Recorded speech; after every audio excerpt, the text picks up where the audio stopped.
देखते ही देखते 6 इयर्स हो गए। 15 इयर्स में मैंने स्टार्ट किया था, नाउ आई एम 20। कोई ऐसा एग्जाम्पल जिसमें आपने एक्चुअल में ये स्किल जो है मॉडर्न तरीके से इसको चूज किया, किसी बच्चे को मॉडर्न तरीके से पढ़ाया और वो डिफरेंस दिखा किसी बच्चे में? आज भी हम मार्क्स और रोट लर्निंग पर ज़्यादा फोकस करते हैं। तो आप एडस्पायर को कैसे डिफरेंट बनाते हो, या फिर एडस्पायर कुछ डिफरेंट क्या कर रहा है इस चीज में? फियर जो बच्चों को फेस करना पड़ता है वो है maths. So as per you, studies और स्किल्स के बीच में बैलेंस कितना ज्यादा इम्पोर्टेंट है? हमारे एडस्पायर में ऐसा है कि हम मैथ्स में बच्चों को ऐसा ट्रेन करते हैं कि वो कभी भी डरते नहीं है। मैंने भी देखा है, जैसे मेरा बेटा पढ़ता है तो वो वाकई में यही होता है कि उसके मार्क्स अच्छे आने चाहिए, दैट मीन्स कि वो सही है। It has been a great journey. Hello everyone, स्वागत है आप सबका हमारे पॉडकास्ट में।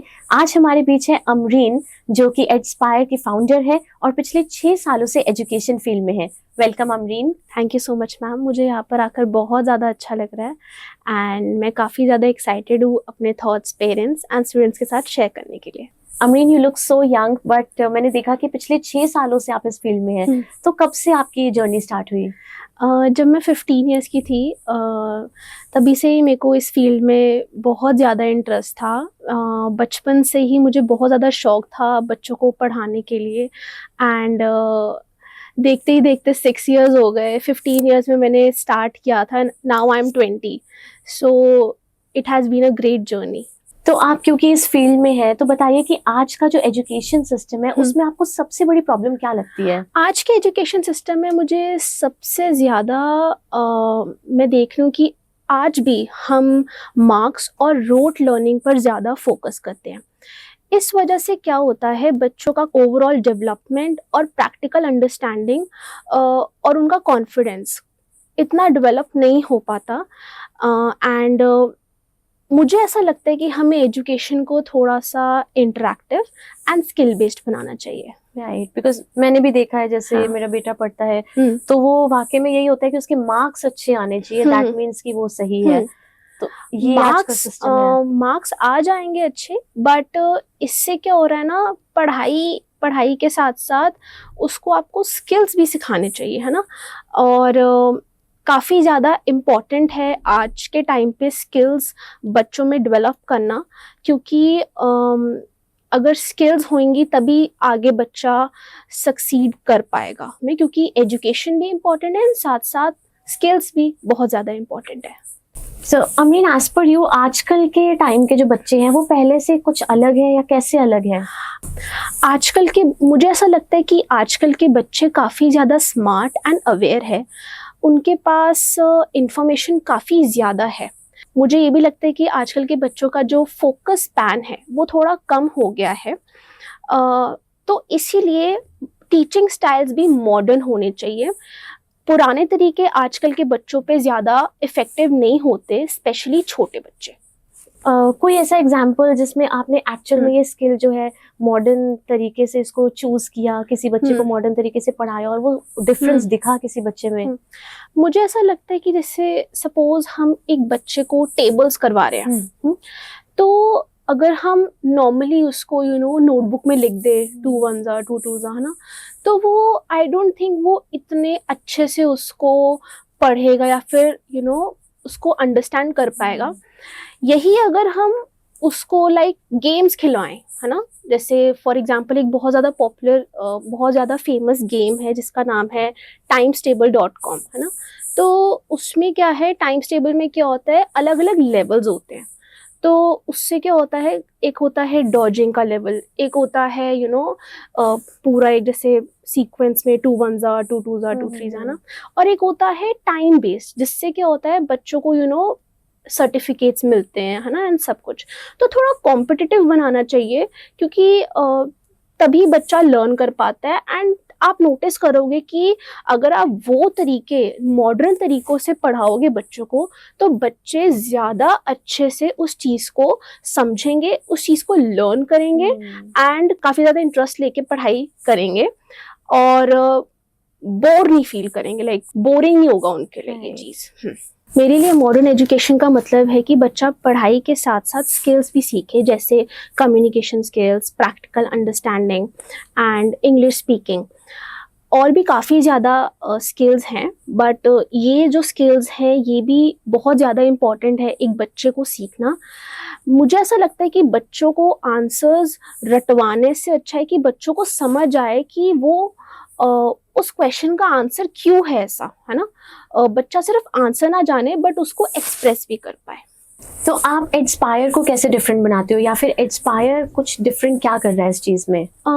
एडस्पायर में हम बच्चों को पढ़ाने के साथ साथ उनका ओवरऑल डेवलपमेंट भी कर रहे हैं, जैसे उनके कम्युनिकेशन पर ध्यान देना, उनकी इंग्लिश पर ध्यान देना, और स्पेशली जो लाइक हमारे टाइम पर भी और आज के टाइम पर भी सबसे बड़ा जो फियर जो बच्चों को फेस करना पड़ता है वो है मैथ्स।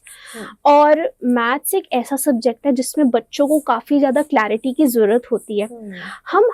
हम बच्चों का देखते हैं कि उनकी अंडरस्टैंडिंग कहाँ तक है ना, और उसके हिसाब से ही हम बच्चों को गाइड करते हैं, उनको समझाते हैं, एंड उससे क्या होता है, बच्चा कॉन्फिडेंटली मैथ्स के प्रॉब्लम से डरता नहीं है और अच्छे से उसको कर पाता है और उसको समझ पाता है। क्योंकि जब मैं भी लाइक छोटी थी तो मेरे को भी एक मैथ्स का बहुत ज़्यादा फियर था।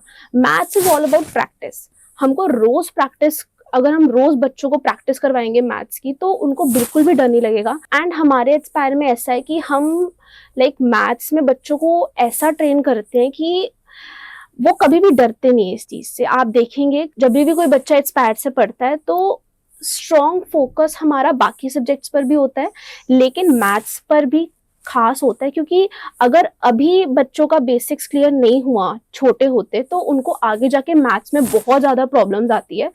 तो यस, मैथ्स मुझे ऐसा लगता है कि काफ़ी ज़्यादा हम फोकस करते हैं।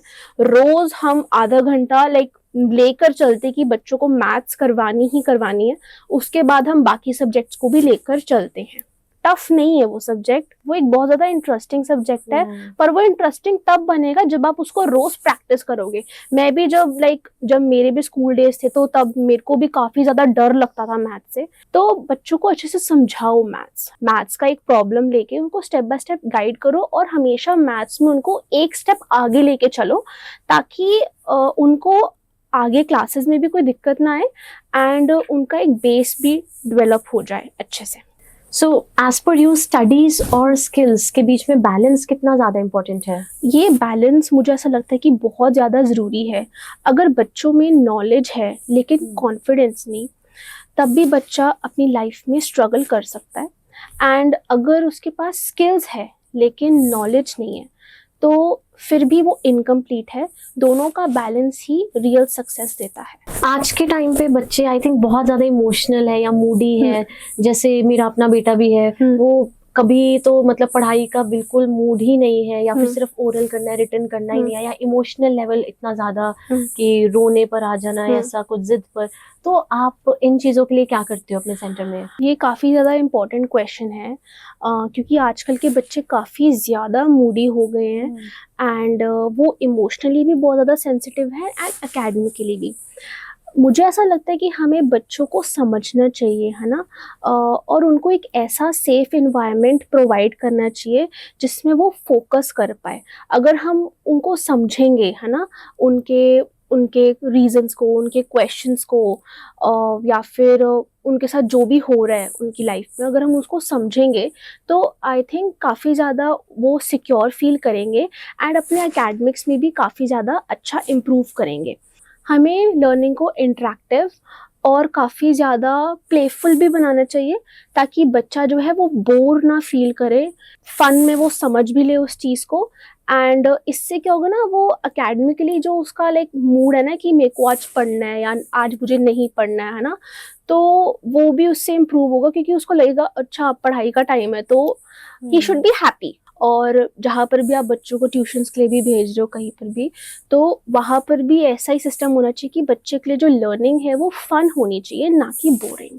Right, make sense. बिकॉज जैसे आपने बोला कि सेफ एनवायरनमेंट, आई थिंक वही सबसे ज्यादा जरूरी है। क्योंकि बच्चे को जब वो सेफ एनवायरनमेंट मिलता है तो वो सब कुछ जो है अच्छे से करना शुरू हो जाता है, एकेडमिक्स भी, स्किल्स भी। हाँ जी, और वो हर चीज में अच्छा करता है ना, वो हर चीज सीखता है। तो हमें यही चाहिए ना बच्चे से एक, कि वो सिर्फ उसको लाइक स्ट्रेस नहीं फील होना चाहिए, है ना, वो फ्रीली हर चीज सीखे, हर चीज डेवलप करे और सक्सेसफुल बने।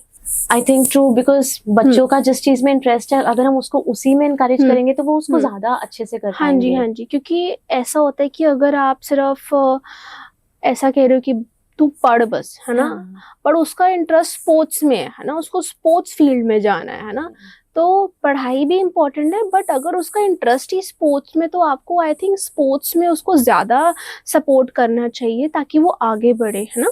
ये तो पूरे इंडिया के सामने एग्जांपल है, सचिन तेंदुलकर। हाँ वही, एकेडमिकली भी अपने बच्चों को देखिए उनका इंटरेस्ट कहाँ पे है, एकेडमिक्स में है, स्पोर्ट्स में है, क्रिएटिविटी में, कहाँ पर उनका इंटरेस्ट ज़्यादा है, और उसी चीज़ में फिर उनको आप गाइड करिए। मुझे ऐसा भी लगता है कि हमें अपने बच्चों को कंपेयर नहीं करना चाहिए किसी से भी, हर बच्चा अलग होता है। एंड मुझे ऐसा लगता है कि हम एज पेरेंट्स एंड टीचर्स हमें हर छोटी छोटी उनकी अचीवमेंट्स पर उनको अप्रिशिएट करना चाहिए। इससे क्या होता है, बच्चे का सेल्फ कॉन्फिडेंस भी बढ़ता है एंड वो आगे और भी अच्छा करते हैं। हमें उनको डीमोटिवेट नहीं करना चाहिए किसी भी चीज में। ये पीछे मैंने कहीं पर पढ़ा था कि अगर आपको किसी को डीमोटिवेट करना है तो उसको क्रिटिसाइज करना शुरू कर दो, वो और ज्यादा जो है वो कम परफॉर्म करना स्टार्ट हो जाएगा। हाँ, वही है कि स्पेशली छोटे बच्चे, वो तो अभी बहुत छोटे हैं ना, आप अगर अभी से उनका कॉन्फिडेंस उनका मतलब गेर दोगे, मतलब इन द सेंस आप उनको अप्रिशिएट नहीं करोगे जो भी उन्होंने किए है ना, वो छोटा बच्चा है ना, आप उसको अगर और मोटिवेट करोगे तो वो और अच्छा करेगा। और सबसे ज़्यादा इम्पॉर्टेंट है कि हम उन्हें सक्सेसफुल बनाने के साथ साथ उनको एक हैप्पी और कॉन्फिडेंट बनाने में भी उनकी हेल्प करें। आपकी अपनी जर्नी में भी ऐसा एक्सपीरियंस रहा जैसे कि आपके पेरेंट्स ने आपको इसी तरह से समझा, सपोर्ट किया, या it was exactly the opposite? कैसा रहा आपका चाइल्डहुड? नहीं, मेरा चाइल्डहुड बहुत अच्छा रहा एंड मैं एजुकेशन में काफ़ी ज़्यादा आगे थी बचपन से एंड मुझे पढ़ाई करने का एंड साथ साथ स्पोर्ट्स हो गया, उसमें काफ़ी ज़्यादा इंटरेस्ट था एंड मेरे पेरेंट्स ने मुझे बहुत ज़्यादा सपोर्ट करा इस चीज़ में। पेरेंट्स आपके पास किस किस तरह की प्रॉब्लम्स लेकर आते हैं बच्चों की, और आपने इंस्पायर में उनको कैसे हेल्प किया है, कैसे इम्प्रूवमेंट दिखाई है बच्चों में? पेरेंट्स बहुत ज़्यादा प्रॉब्लम्स लेके आते हैं मेरे पास एंड बहुत ज़्यादा एक कॉमन प्रॉब्लम जो मुझे लगी बच्चों में आजकल के, वो है ADHD। ADHD में क्या होता है, बच्चा एक जगह फोकस नहीं कर पाता, उसका जो माइंड है वो डाइवर्टेड रहता है। इस वजह से क्या होता है, उसकी ओवरऑल डेवलपमेंट काफ़ी ज़्यादा स्लो होती है एंड वो फोकस नहीं कर पाता, ना ही स्कूल में कर पाता है, ना ही घर पे कर पाता है, ना ही कहीं बाहर जाता है तब कर पाता है। तो इससे क्या है, हम इंस्पायर में ऐसे बच्चों की काफ़ी ज़्यादा मदद करते हैं जिनको ऐसी प्रॉब्लम्स है, ADHD नहीं, बाकी भी जो भी प्रॉब्लम्स बच्चों को है, हम उस चीज़ को समझते हैं कि बच्चों में क्या प्रॉब्लम है, किस चीज़ में इशू फेस कर रहे हैं, और हम उनकी मदद करते हैं ताकि वो और अच्छे से फोकस कर पाए, उनकी एक पर्सनालिटी डेवलप हो और वो आगे बढ़ पाए। अगर आप भी अपने बच्चे को इंस्पायर पर ज्वाइन कराना चाहते हैं तो उसके कॉन्टैक्ट डिटेल्स नीचे डिस्क्रिप्शन पर दिए गए हैं। And thank you so much Amreen, बहुत ज़्यादा अच्छा लगा आज आपसे बात करके। Thank you so much ma'am, मुझे भी बहुत ज़्यादा अच्छा लगा अपने थॉट्स पेरेंट्स एंड स्टूडेंट्स के सामने बोलने का। मेरा बहुत ज़्यादा मन था कि पॉडकास्ट के थ्रू मैं बच्चों से कनेक्ट कर पाऊँ, पेरेंट्स से कनेक्ट पाऊँ। आई एम श्योर बहुत सारे पेरेंट्स जो है इसका ज़रूर जो है वो फ़ायदा लेंगे and they will definitely join inspire. हाँ जी, एंड आगे जाके हम और भी बहुत ज़्यादा इंटरेस्टिंग टॉपिक्स पर जो बच्चों से रिलेटेड है, हम उन पे बात करेंगे काफ़ी ज़्यादा। So stay tuned. Thank you.